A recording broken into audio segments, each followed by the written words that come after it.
Ça, c'est des plans qui ont été retenus pour la bande dessinée. Alors, une fois ancrés, ils sont scannés, mis en couleur sur ordinateur. Donc ici, il y a certaines cases. Oui.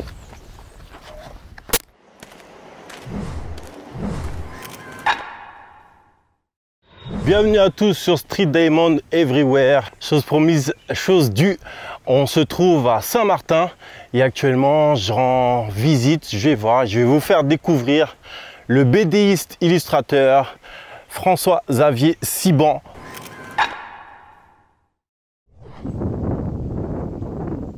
Salut François-Xavier. Hey, hey, hey. Ça peint? Ouais, ça peint.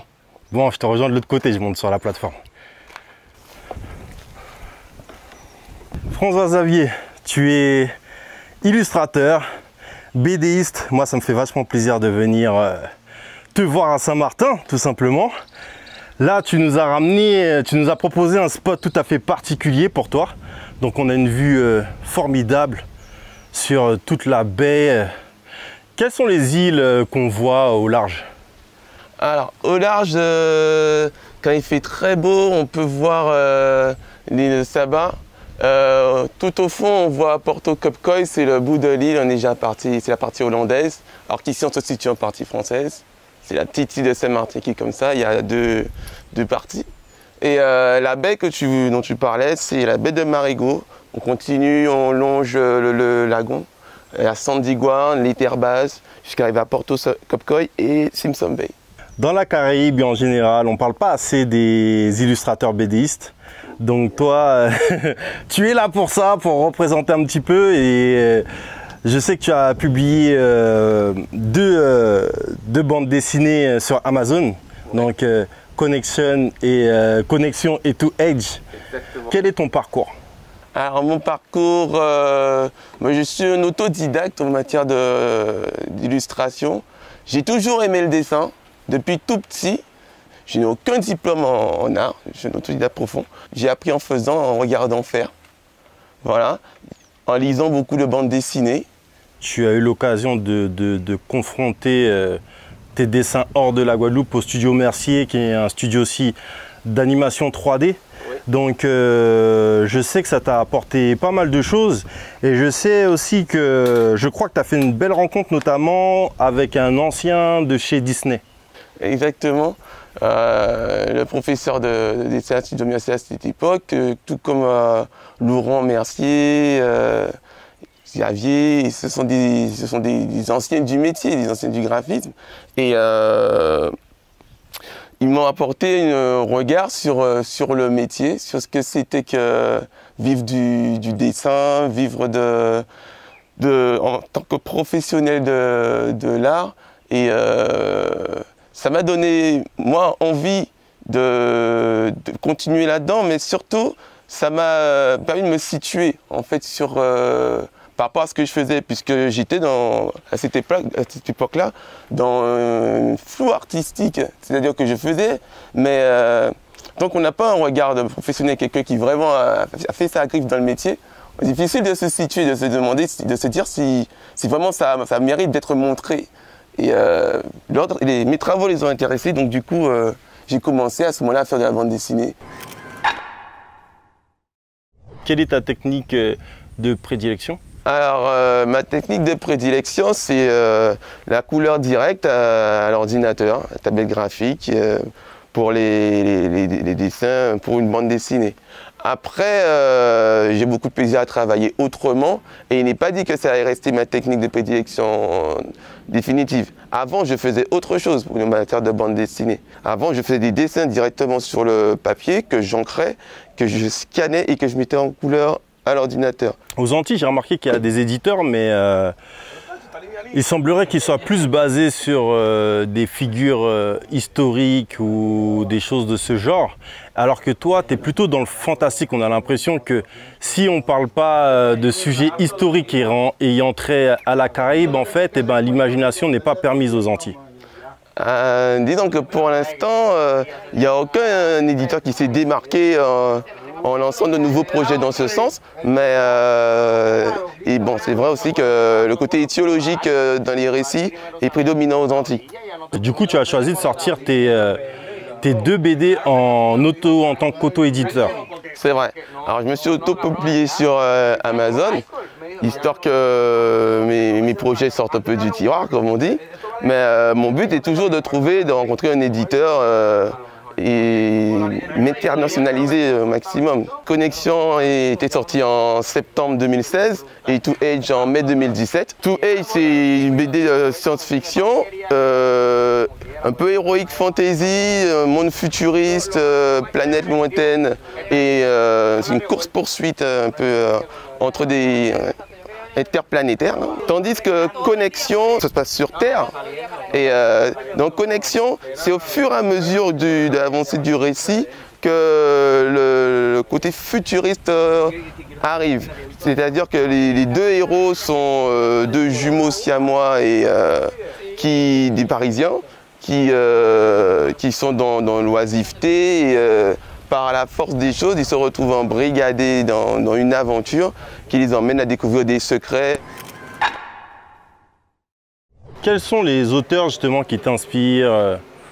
Alors, l'auteur qui m'a le plus marqué, c'est Mazumane Shiro. C'est un mangaka, il a sorti Appleseed, il a sorti Orion, Ghost in the Shell. Déjà, c'était un auteur qui, à l'époque, il a mis en avant des personnages, des héros féminins. C'est un peu ce que j'ai tendance à faire. C'était futuriste et il y avait beaucoup de glamour là-dedans, dans ce qu'il proposait. Sinon, il y a eu Katsuhiro Otomo, Akira, bon, le légendaire Akira, qui lui, c'était vraiment une narration très longue, un récit très étoffé. Ouais, parce que Akira, il faut faire attention, il y a le film qui est la version courte, et il y a vraiment le manga, la série de livres, je crois que c'est 14-15 livres. Je parle des livres. Hein. Oui, alors Katsuhiro Otomo, lui, c'est le mangaka de départ qui a fait les livres. L'histoire était tellement riche, tellement étoffée qu'en fait, un 14e tome était juste un book artwork avec toute la genèse d'Akira. À l'intérieur, c'était... Là, c'est un artiste comme il y en a une par génération. On n'a pas parlé de comics, on n'a pas parlé de la BD franco-belge, mais pourtant la construction de ton œuvre se rapproche plus de la BD franco-belge. Alors, la BD franco-belge, je l'ai rencontrée en dernier. Au début, quand j'étais enfant, parce que je me suis intéressé au dessin très tôt, en étant enfant, j'ai été baigné par le comics américain. Toutes les aventures, les Avengers, les Spider-Man et autres. Et ça m'a accompagné pendant un bon moment jusqu'à ce que je rencontre le manga. Là, j'avais, on va dire, 7-8 ans quand le manga est vraiment rentré sur ma plume. Et pendant un moment, j'étais entre ces deux pôles, le comics et le manga. Jusqu'à ce que j'ai, autour de 17 ans, que je sois au lycée. Et là, j'ai rencontré vraiment la bande dessinée franco-belge et ça correspondait vraiment à ce que je voulais faire. C'est-à-dire qu'il y avait une autre utilisation de la couleur, une autre liberté graphique et le format de 45 pages, c'est un format qui, certes, peut paraître rigide, mais il est très intéressant pour narrer. Tu as eu l'occasion de publier en faisant des illustrations, notamment dans la catégorie jeunesse. Des livres pour enfants de 5 ans à 10 ans. Alors j'ai publié Voile de larmes et des contes, à ce moment-là des contes sur l'imaginaire mais qui étaient beaucoup plus ancrés dans les réalités locales à ce moment-là. Par exemple, j'ai traité le thème de la mer, de la vague, de l'enfant abandonné par sa famille qui se retrouve choyé par une autre famille puis rejeté, c'est d'autres sujets. Tu as aussi ce côté artwork, un petit peu comme des dessinateurs, des peintres comme Luis Royo, limite ou carrément érotico-gore. Est-ce que tu peux nous parler de cette phase-là, de ce côté-là de ton art? Alors, tu as entièrement raison. Pour moi, le fantastique, c'est prépondérant. En fait, je m'ennuie vite dans le monde réel. Donc, en fait, c'est plus que le fantastique, c'est l'imaginaire tout simplement qui m'intéresse. L'imaginaire, et dans l'imaginaire, on peut avoir la rubrique fantasme, la fantasmagorie. Je me dis que l'art ne doit pas avoir de limite. L'un ne doit pas avoir de limite. Après, chaque contenu a sa place. C'est juste ça. Je ne vais pas montrer des images gore ou hardcore à un enfant ou à un adolescent. Mais un adulte, il peut tout à fait assumer ça et voir plus loin. Voir ce que vraiment j'ai voulu montrer, puisque je ne me satisfais pas juste de l'érotisme en tant que tel ou de quelque pornographie gore en tant que tel. Il y a un concept derrière, il y a quelque chose dans chaque image qui doit toucher. Tu as plusieurs réalités, même dans le réel, tu es prof, tu es en même temps dessinateur, mais tu apprécies aussi la danse.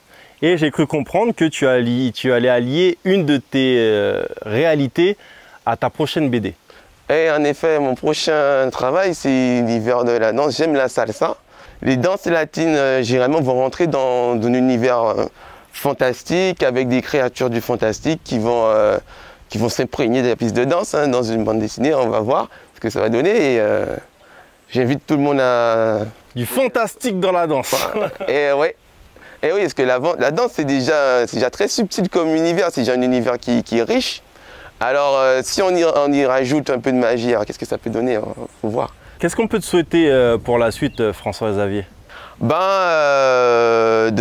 Davantage sortir encore d'histoires, d'aventures et de faire les belles rencontres en matière d'éditeurs qui me permettraient de continuer de faire connaître mon travail au plus grand nombre.